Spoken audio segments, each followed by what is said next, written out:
You're seeing the suction moving up. Once again, slow movement on the movement.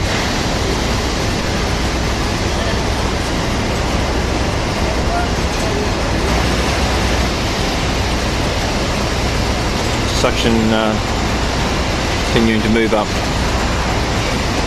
Coming up to full extension now.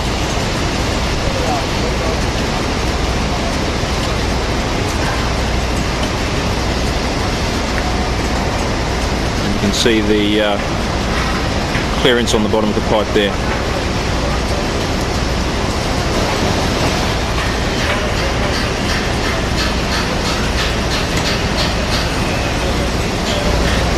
Just showing the independent movement of the cutter.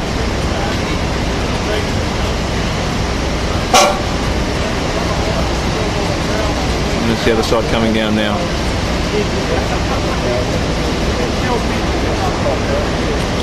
Fairly slow movement on the downward movement. Just showing the cutters are fully extended. As you can see, they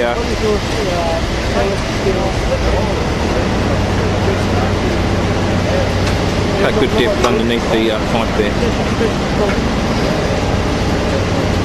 Showing the tilt movement, the cutters.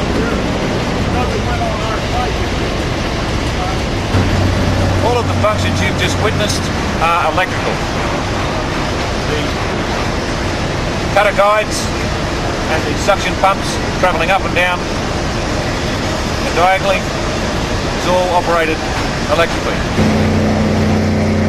You see the movement of the cutters.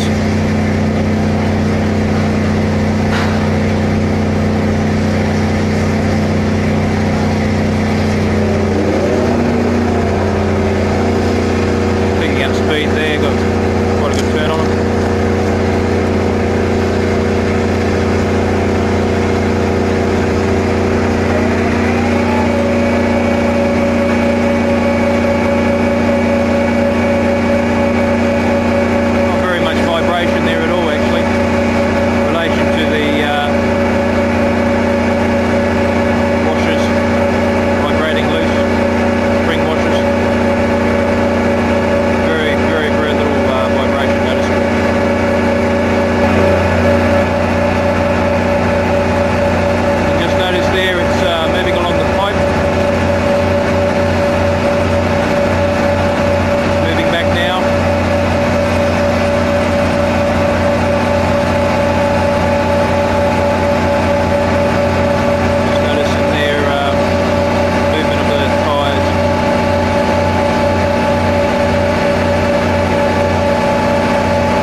The engine from the PTM and needs this key.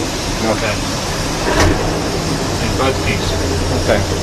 Just showing us there that to operate the engine, it needs both keys. So without the main key that is held by the supervisor, everything is redundant. Michelli has shown us the operation of the controls that are not able to be moved once that key is removed. The only thing that is able to be moved separately other than on that key is the clappers, which is on a separate redundant system. Shelley is showing us here that the key is left out and it's unable to start.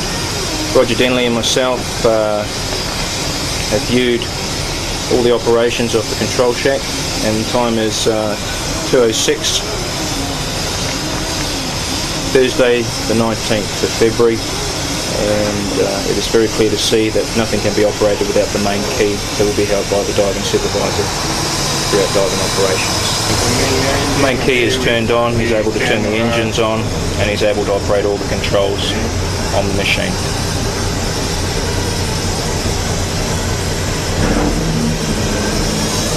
Scanning to the trencher, and you can see there he has full operations again.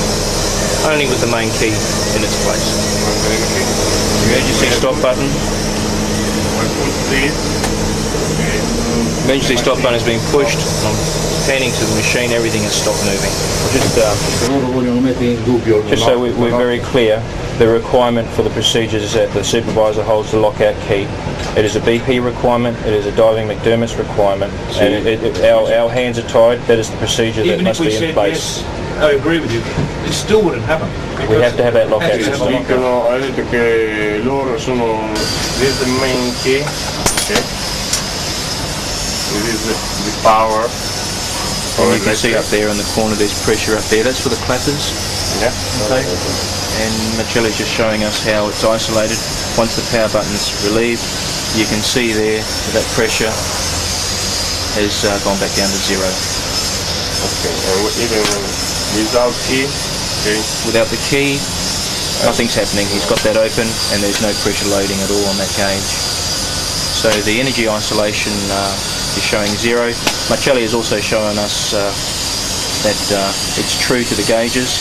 Just turn that on again there, you can see the pressure go up. And we just took the key out and the pressure's gone back down.